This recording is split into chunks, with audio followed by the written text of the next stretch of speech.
Hey everybody, it's Boardman21, and today's build is going to be a Forge Guard using Rive as its main damage skill with Devouring Orb, doing a bunch of spell damage. We'll once again be running with the Plague Bearer's Staff, and honestly, I don't even know what to call this one. So we're going to call it Can't Stand Still, but you're a melee build that's basically kiting because you're always on the move while you're riving.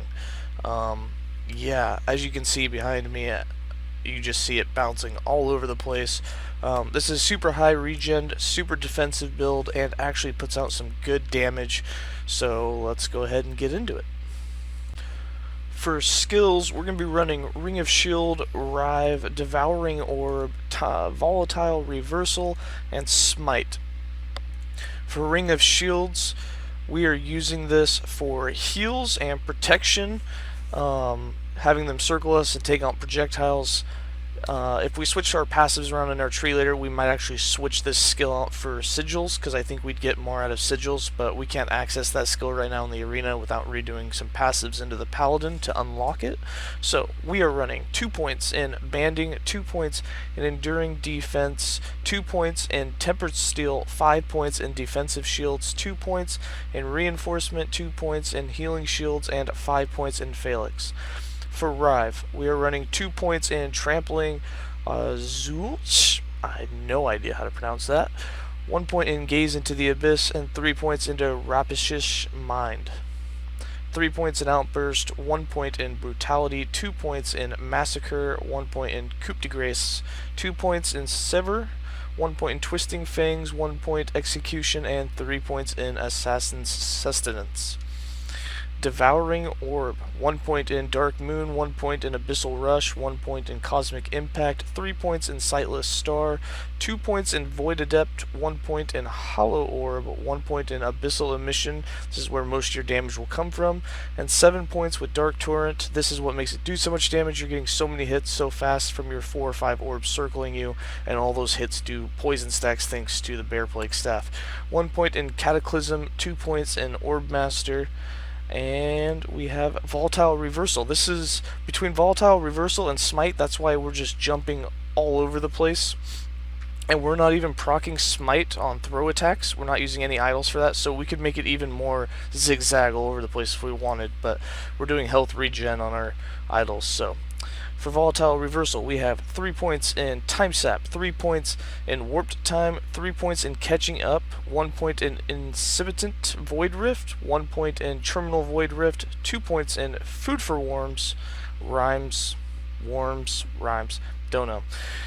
2 points in Traveler's Fatigue, 2 points in Ancient Reversal, and here's the big one. Most people don't take the Time Lost Wisdom for the 400% because they want mana back. Since we have full mana basically all the time and Rive is giving us mana back, we actually took this because we don't need mana. And this 400% cooldown actually puts us down to a cooldown of 2.4 seconds. Now, you normally go back in time 2 seconds, which means that your attack speed and your movement speed boost will last for 2 seconds. But then when you put 2 points in Ancient Reversal for an additional 2 seconds of back time, that's 4 seconds. It means that with a 2.4 second cooldown of always casting, because it's a 0 mana cost skill and you can put it on auto cast, you will always have these 2 buffs. You will always be moving 36% faster, and you will always have 36% global attack and cast speed. And if you match that up with Smite, we have 1 point in Holy Wave, 5 points in Righteous Fury, and 5 points here in Righteous Flurry.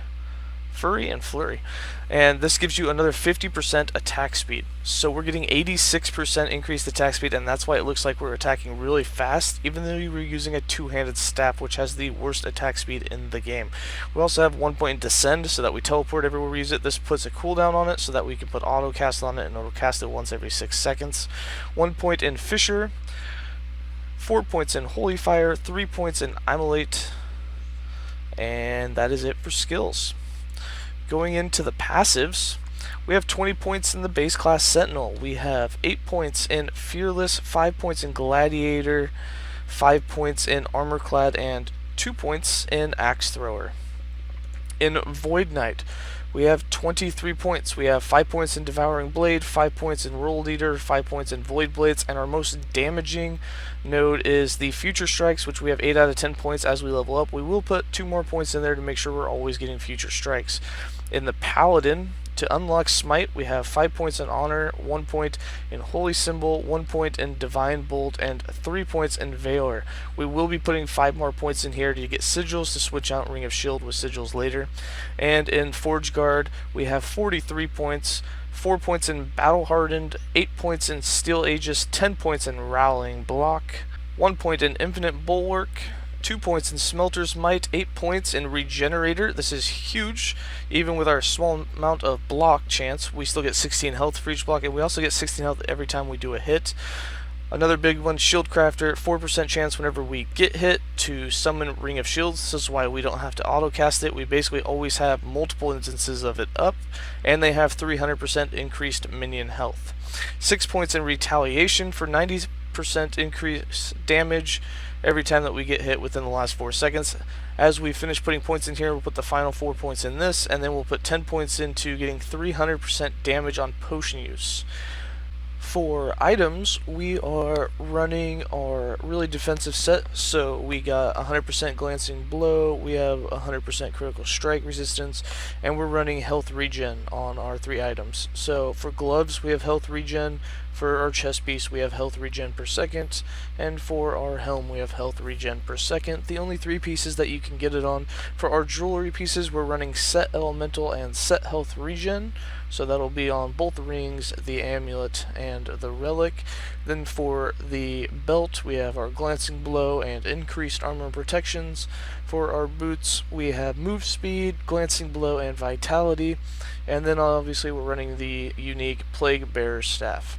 For idols, we went with health regeneration in every spot. Then we switched out and we did 1 idol of chance to cast Smite when you are hit, or when you hit with throwing attacks. And this will help us kind of teleport around a little bit as well. And with that, I'm going to go ahead and give you guys some gameplay.